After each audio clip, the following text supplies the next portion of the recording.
নমস্কার বন্ধুরা, আমি নমি ঘোষ আবারও চলে আসলাম তোমাদের সাথে নতুন একটা ব্লগ নিয়ে।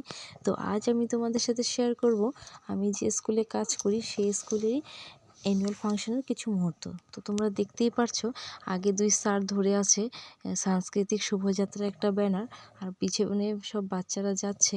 তো সেখানে বিভিন্ন জাতি জনগোষ্ঠীর সাজ পোশাককে দেখানো হয়েছে।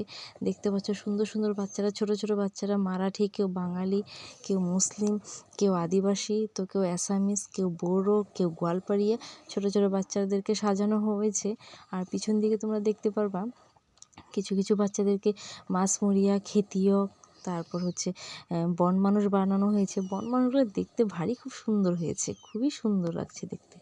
তারপর বৃদ্ধ, তারপর হচ্ছে ভূত বানানো হয়েছে। দেখতে পাচ্ছ ভূত কি সুন্দর ডান্স করছে। তারপর সেনাবাহিনী সব বানানো হয়েছে। আর পিছন দিকে আরেকটা জিনিস হয়েছে, সেটা হচ্ছে নাও খেলাটা এখানে খুব প্রচলিত বলে করা হয়েছে।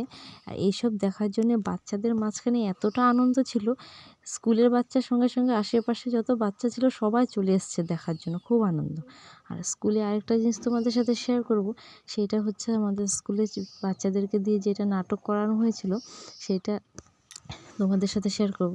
এই যে দেখতেই পাচ্ছ দেখানো হচ্ছে একটা বাচ্চাকে খুব আদর যত্ন করে করছে মায়। তারপর হঠাৎ করে একটা মেয়ের সঙ্গে বিয়ে দিয়ে দিচ্ছে। অল্প বয়সে বিয়ে দেওয়ার কী পরিণতি হয় সেটাই। এই নাটকটার নাম ছিল বাল্যবিবাহ। তার মানে অল্প বয়সে বিয়ে করার পরিণতি কী হতে পারে সেটাই দেখানো হয়েছে। কারণ যেহেতু 18 বছরের তলে ছোট বাচ্চাদেরকে বিয়ে দেওয়াটা অপরাধ, ছেলে মেয়েকে, সেটাই কিছু কিছু গার্জেন বুঝে, যদিও কিছু কিছু অভিভাবকরা এখনও বুঝতে পারেনি। সেটা বোঝানোর জন্যই আমাদের স্কুলের বাচ্চাকে দিয়ে সেটা করানো হয়েছে। তো সে অল্প বয়সে বিয়ে দিলে সে বাচ্চাটা কিছুই বোঝে না, তার পরিণতি এখন সরকারের আইনের বিরুদ্ধে, যেহেতু তার জন্য এখন আসামেরই এই পরিস্থিতিটা খুব খারাপ হয়েছিল, সেটাই দেখানো হয়েছে। তো লাস্টে আমরা সবাই মিলে খুব আনন্দ করেছিলাম। হোলি প্রোগ্রাম শেষে সবাই মিলে অনেক আনন্দ ফুর্তি করে তারপর সবাই সবার বাড়ি যাওয়ার জন্য তৈরি হয়ে গেলাম। তো এইভাবেই আমাদের দিনটা পার হলো। সেদিন অনেক আনন্দ করেছি আমরা সবাই মিলে। তো তোমাদের কেমন লাগছে আমার ভিডিওটা দেখে তোমরা সবাই আমাকে কমেন্টে জানাবে। আর আমার চ্যানেলটা সাবস্ক্রাইব করতে কেউ ভুলো না।